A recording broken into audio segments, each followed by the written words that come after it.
Hey gamers, we've got to talk about Nintendo's lawsuit. Most people were quite surprised by the amount of legal damages Nintendo were seeking. Just under $70,000. And you're like, wow, Nintendo's a huge, rich company. They're only asking for $70,000.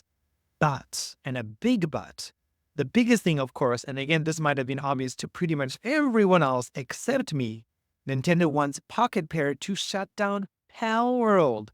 I mean, can you believe that? That's ludicrous, right? As of March 2024, Palworld has made just shy of $500 million for their huge studio, right? So $500 million is a lot of money. It reminds me of the people who made Pokemon Go. Niantic, if I remember, is correct, right? They made a huge amount of money as well. So given the cash that they have, it makes total sense for them to fight this, and I hope they are going to fight this. Don't get me wrong, I love Nintendo. I'm a Switch owner. I had owned a Nintendo Wii, and I've always been a fan of Mario, like most kids who grew up in the 80s, right? Like, that was the game you played, like Nintendo and Mario. And like, this is an awesome system, an awesome company, right? Um, that being said, like, Powell did everything. Like, when Powell released, everyone was like, yeah, this is what we wanted from Pokemon. Like, Pokemon hasn't changed the way it worked since like the 80s, right? Throw Pokeballs, catch Pokemon. I'm a trainer, you're a trainer, I fight your Pokemon, you fight my Pokemon. There's some story involved. Like, that's about it, right? There's hasn't been anything different. And Palworld did some weird things like eating your pals and having them work in a factory like slaves. I mean, that's totally crazy, but I mean, go back to the Middle Age Gaming podcast, right? The guys, Anton and Adam, loved it, right? Like, they did, it was funny in a good way. I'm not on the same page about that, but I think it's a good game. Like, Adam played Palworld, Antoine played Palworld with his son, and they had a good time. According to SteamDB, as of the time of recording this video, there's about 12,000 players in the game, which is a pretty decent number, right? Like, looking at SteamDB or looking at other sort of inventories of what's happening on Steam, right? If you're getting 5 to 6,000 players on your Steam game actively playing it, that's great, right? And then you come down from, of course, when the game released into early access on Steam, they had like 1 million players at the same time at once, which is impressive. So there's a lot of love for this game. SteamDB also reports that there are about 17 to 20 million owners of the game. That's a lot of people.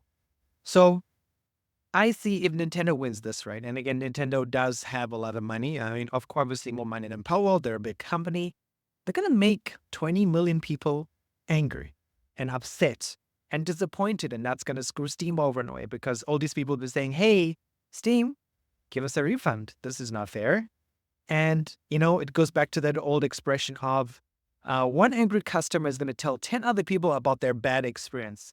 So I can imagine people taking to places like Twitter, like X, like Threads, like Blue Sky, and saying, hey, Nintendo just shut down my favorite game. Nintendo's just shut down this game I paid $20 for, and I've lost that money in the case of Steam not getting any refunds. So that's pretty bad, and that sucks.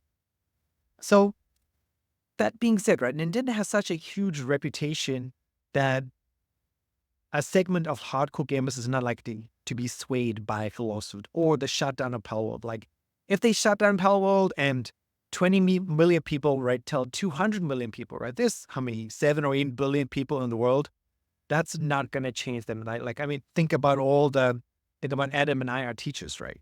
Our students are still going to play games, right? They're still going to play Switch games. They're still going to play Roblox and Minecraft. People are still going to love Mario. People are still going to go to Mario World in Japan.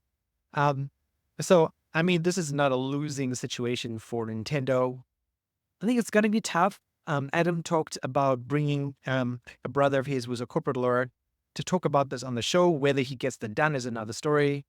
So what's next, right? If you guys or anyone knows about copyright law in Japan, I did see some articles about it when this story was sort of developing a few months ago. I think no one came to any definitive conclusions like, yes, this is what is going to happen. Pocket Pair is going to lose or Nintendo is going to win decisively.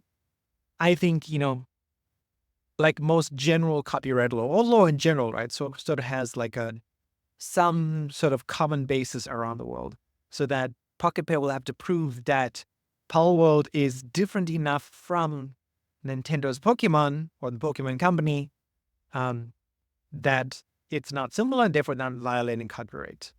So Hopefully, time will tell and it will come out good for Pocket Repair because even though I've not played the game, I know lots of people who have. I want to play the game when it finally gets released. I no longer do early access games in my age. So let me know what you think. If you're a Japanese copyright lore, if you know someone who's familiar with Japanese copyright lore, please tag them down in the comments. And thanks for watching and thanks for tuning. And then I will talk to you guys later.